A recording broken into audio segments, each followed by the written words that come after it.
జ్యోతి ఛానల్కు స్వాగతం సుస్వాగతం. ఈ ఛానల్లో తెలుగు తోట 4కు సంబంధించిన అన్ని పాఠ్యాంశాలను, వాటి వ్యాకరణాన్ని, అర్థాలు, వచనాలు, వ్యతిరేక పదాలు, ఖాళీలు, ప్రశ్న జవాబులతో కూడిన నోట్స్ను వేరువేరు వీడియోల్లో ఇవ్వడం జరిగింది. హాయ్ పిల్లలు, ఇప్పుడు మనం 61వ పేజీలో ఉన్న పద్య రత్నాలు నేర్చుకుందాం. చిత్రం చూడండి, ఆలోచించి మాట్లాడండి. చిత్రంలో ఏం జరుగుతున్నది అని అడుగుతున్నారమ్మా. చిత్రంలో పద్యాల పోటీ జరుగుతున్నది. చిత్రంలో ఎవరెవరు ఉన్నారు, ఏం చేస్తున్నారు అని అడుగుతున్నారమ్మా. చిత్రంలో 4 న్యాయ నిర్ణేతలు కుర్చీలలో కూర్చొని ఉన్నారు. ఒక ఉపాధ్యాయురాలు పిల్లల యొక్క పేర్ల జాబితాను పట్టుకొని ఉన్నారు. ఒక విద్యార్థి మైకులో పద్యాలను పాడుతున్నాడు. మీ బడిలో ఇలాంటి ఏ కార్యక్రమాలు చేస్తారు? మా బడిలో పద్యాల పోటీలు, ఆటల పోటీలు, పాటల పోటీలు, కథల పోటీలు, వక్తృత్వ పోటీలు మొదలగునవి జరుగుతూ ఉంటాయి. మీరెప్పుడైనా ఇలాంటి కార్యక్రమాల్లో పాల్గొన్నారా? మీరు కనుక ఇలాంటి కార్యక్రమాల్లో పాల్గొంటే మీరు ఏ కార్యక్రమాల్లో పాల్గొన్నారో, ఏ బహుమతులు వచ్చాయో మీరు ఇక్కడ చెప్పాలమ్మా. పద్యరత్నాలులో మొదటి పద్యం చూద్దామమ్మా.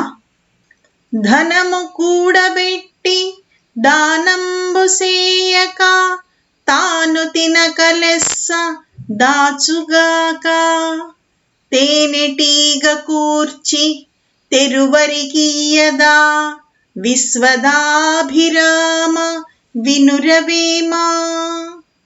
ఈ పద్యాన్ని వేమన శతకంలోంచి తీసుకోవటం జరిగిందమ్మా. దీని భావము, సంపాదించిన డబ్బును దానమన్నా చేయాలి లేదా తాను తినాలి. ఈ రెండూ కాకుండా దాచిపెట్టడం వల్ల ఎలాంటి లాభం లేదు. తేనెటీగ ఎంతో కష్టపడి తేనెను కూడబెడితే చివరికి అది బాటసారుల పాలవుతుంది కదా. ఏం చెప్తున్నారమ్మా ఈ పద్యంలో? ధనము కూడబెట్టి దానంబు సేయక తాను తినక లెస్స దాచుగాక. ధనాన్ని కూడబెడతారు. ఎలా కూడబెడుతున్నారు? ఎవ్వరికీ దానం చేయకుండా, తను కూడా తినకుండా డబ్బులు దాస్తూ ఉంటారు. అలాంటి ధనము వల్ల ఉపయోగము లేదు అని చెప్తున్నారు. దాన్ని దేంతో పోల్చి చెప్తున్నారమ్మా? తేనెటీగ కూర్చి తెరువరికియదా. తేనెటీగ ఏం చేస్తుంది? చాలా కష్టపడి పూలన్నింటిలోంచి తేనెను సేకరించి ఆ తేనె పట్టులో దాస్తూ ఉంటుంది. చివరికి పెద్ద తేనె పట్టు అవ్వంగానే ఆ దారిన పోయేటటువంటి బాటసారులు ఆ తేనెటీగలన్నింటినీ వెళ్ళగొట్టి ఆ తేనెని తీసేసుకుంటారు. అదేవిధంగా దానము చేయకుండా, తాను తినకుండా దాచినటువంటి డబ్బు వల్ల ఉపయోగము లేదు అని చెప్తున్నారు.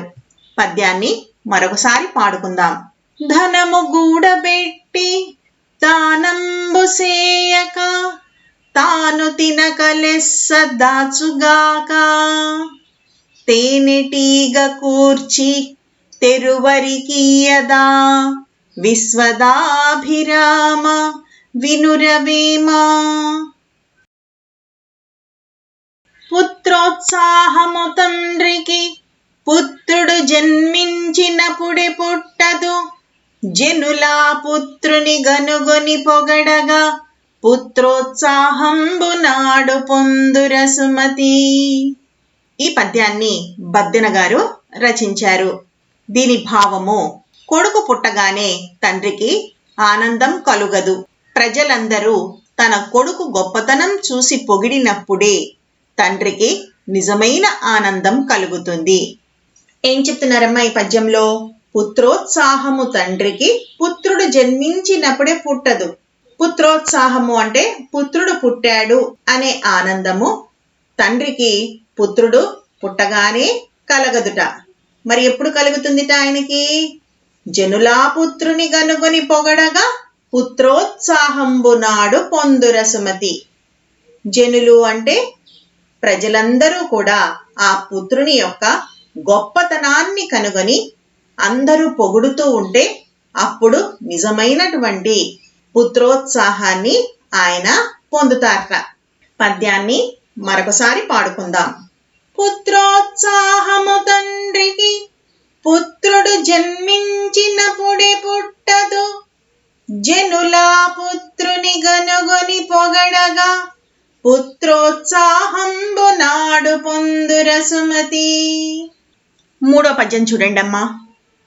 పరుల కొరకి నదులు ప్రవహించు, గోవులు పాలనిచ్చు, చెట్లు పూలు పూయు, పరహితమ్ము కంటే పరమార్థమున్నదా, లలిత సుగుణజాల తెలుగు బాల.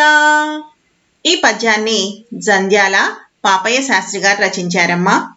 దీని భావము, ఇతరుల కొరకే నదులు ప్రవహిస్తున్నాయి, ఆవులు పాలనిస్తున్నాయి, చెట్లు పూలు పూస్తున్నాయి, ఇతరుల మంచి కంటే కోరదగినది ఇంకేమీ లేదు.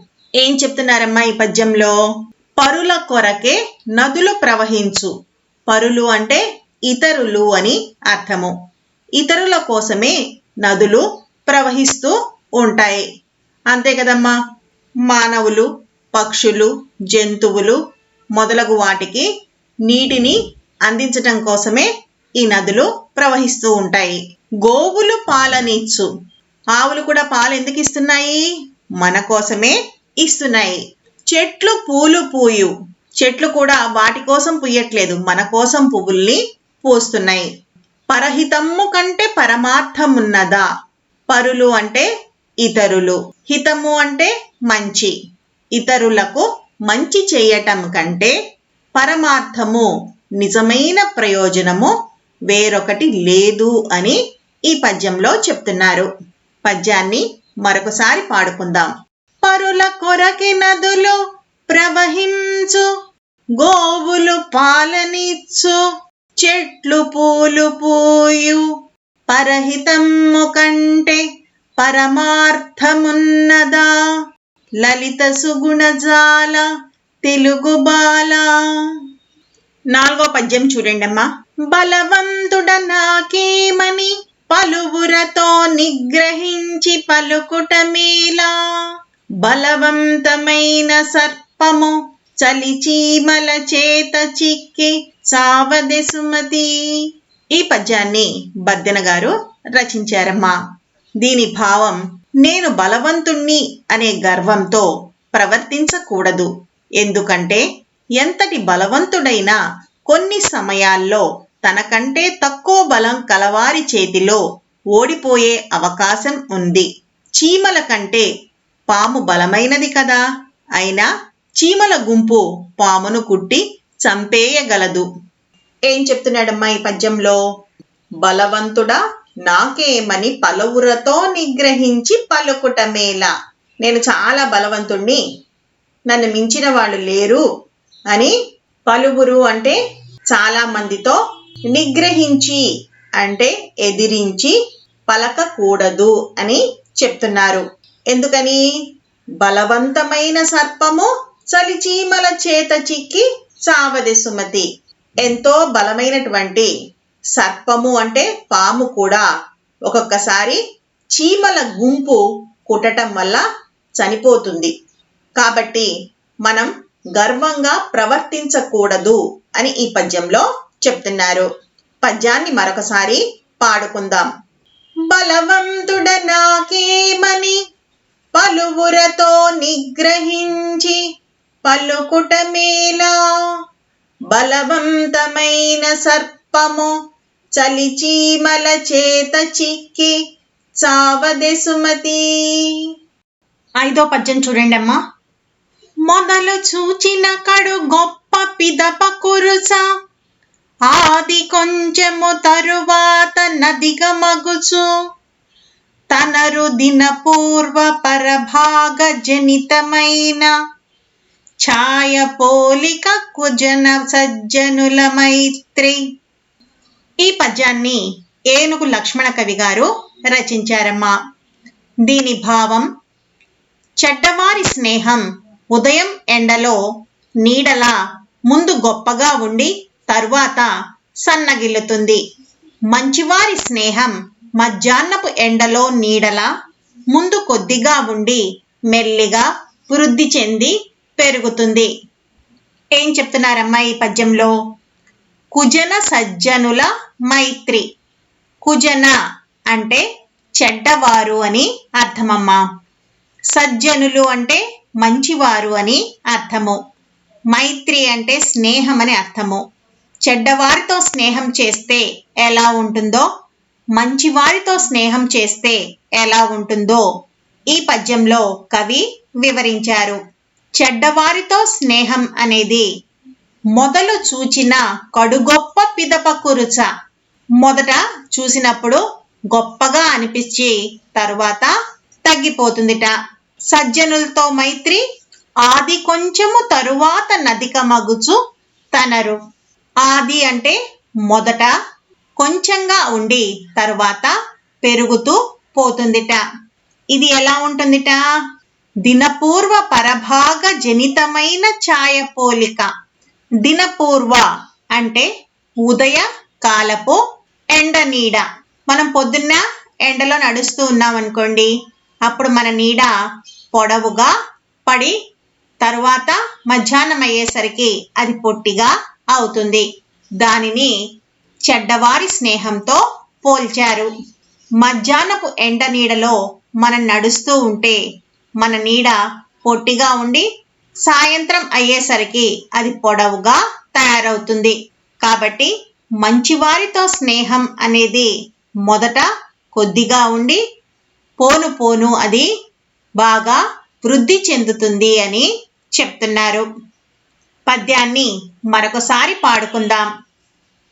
మొదలు చూచిన కడు గొప్ప పిదప కురుచ, ఆది కొంచెము తరువాత నదిక మగుచు తనరు. దినపూర్వ పరభాగ జనితమైన ఛాయ పోలిక కుజన సజ్జనుల మైత్రి.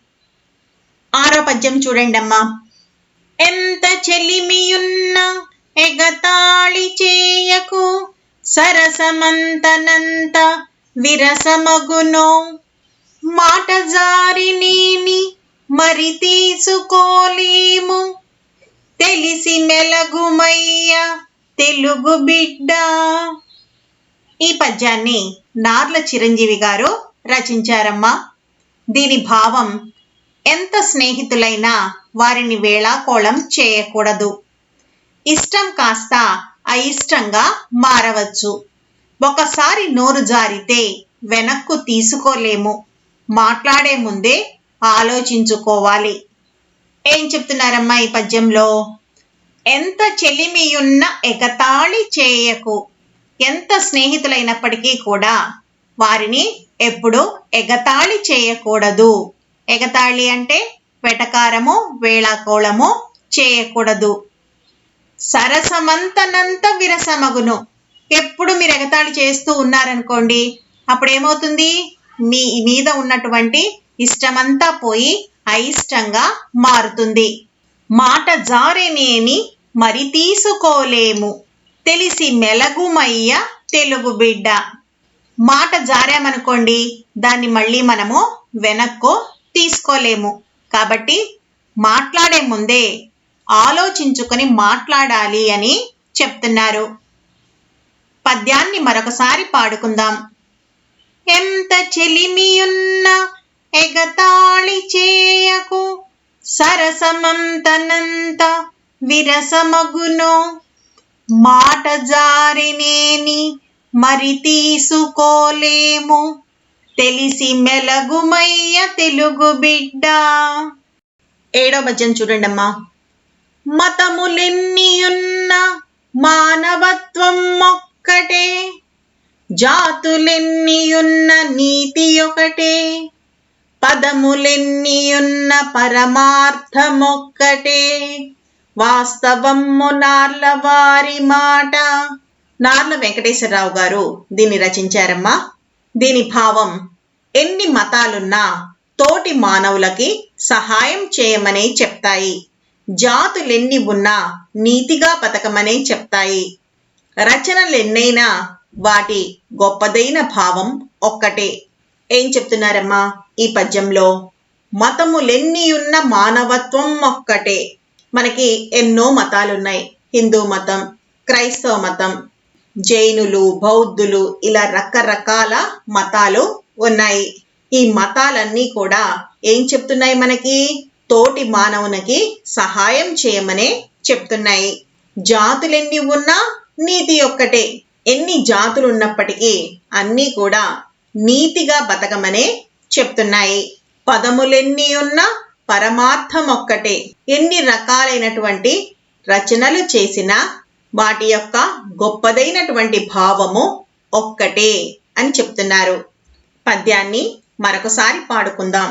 మతములెన్నియున్న మానవత్వం ఒక్కటే, జాతులెన్నియున్న నీతి ఒకటే, పదములెన్నియున్న పరమార్థమొక్కటే, వాస్తవము నార్లవారి మాట. 8వ పద్యం చూడండమ్మా. బ్రతుకవచ్చుగాక బహుబంధనములైన, వచ్చుగాక లేమి వచ్చుగాక, జీవధనములైన చెడుగాక పడుగాక, మాట దిరుగలేరు మానధనులు. ఈ పద్యాన్ని పోతన గారు రచించారమ్మా. దీని భావం, మానధనులు మాట తప్పలేరు. బ్రతుకు ఉండవచ్చు, కష్టాలు రావచ్చు, పేదరికంలో మునిగిపోవచ్చు, ప్రాణాలే పోవచ్చు, ఏది ఏమైనా మాట తప్పరు. ఏం చెప్తున్నారమ్మా ఈ పద్యంలో? బ్రతుకవచ్చుగాక బహుబంధనములైన, ఎన్ని కష్టాలు వచ్చినప్పటికీ బ్రతికి ఉండవచ్చు. వచ్చుగాక లేమి వచ్చుగాక. లేమి అంటే పేదరికం, పేదరికంలో మునిగిపోవచ్చు. జీవధనములైన చెడుగాక పడుగాక. జీవధనం అంటే ప్రాణం, ప్రాణాలు పోయే పరిస్థితి కూడా రావచ్చు. మాట దిరుగలేరు మానధనులు. మానధనులు అంటే పరువు కలిగిన వారు అని అర్థము. ఎన్ని కష్టాలు వచ్చినా పరువు కలిగిన వారు మాట తప్పరు అని ఈ పద్యంలో చెప్తున్నారు. పద్యాన్ని మరొకసారి పాడుకుందాం. బ్రతుకవచ్చుగాక బహుబంధనములైన, వచ్చుగాక లేమి వచ్చుగాక, జీవధనములైన జెడుగాక పడుగాక, మాట దిరుగలేరు మానధనులు. 9వ పద్యం చూడండమ్మా. పూజ కన్ననెంచ బుద్ధి ప్రధానంబు, మాట కన్ననెంచ మనసు దృఢము, కులము కన్న మిగుల గుణము ప్రధానంబు, విశ్వదాభిరామ వినురవేమ. ఈ పద్యాన్ని వేమన రచించారమ్మా. దేవునికి పూజలు చేయటం కంటే సాటి మనిషికి సహాయం చేయాలన్న ఆలోచన ముఖ్యం. మాట ఇవ్వటం కంటే ఆ మాట మీద నిలబడే దృఢమైన మనస్సు ముఖ్యం. పుట్టిన కులం కంటే మంచి గుణాలను చూసి గౌరవించడం ముఖ్యం. ఏం చెప్తున్నారమ్మా ఈ పద్యంలో? పూజ కన్న నెంస బుద్ధి ప్రధానంబు. పూజలు చేయటం కంటే, బుద్ధి అంటే ఇక్కడ ఆలోచన అని అర్థమమ్మా. సాటి మనిషికి సహాయం చేయాలనే ఆలోచన చాలా గొప్పది. మాట కన్న నెంచ మనసు దృఢము. మాట ఇవ్వటం కంటే ఆ మాటని నిలబెట్టుకునేటువంటి దృఢమైన మనస్సు ఉండటం ముఖ్యం. కులము కన్న మిగుల గుణము ప్రధానంబు.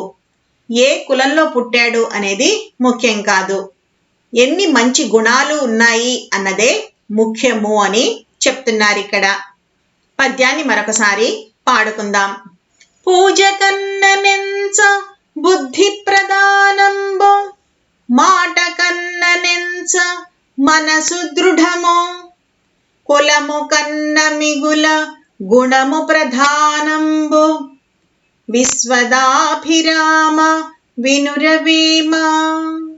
తరువాత వీడియోలో ఈ పాఠ్యాంశానికి సంబంధించిన వ్యాకరణాన్ని చూద్దాం. ఈ వీడియో మీకు నచ్చినట్టయితే లైక్, షేర్ మరియు సబ్స్క్రైబ్ చేయండి. కొత్త వీడియో నోటిఫికేషన్ కొరకు బెల్ ఐకాన్ను ట్యాప్ చేయండి.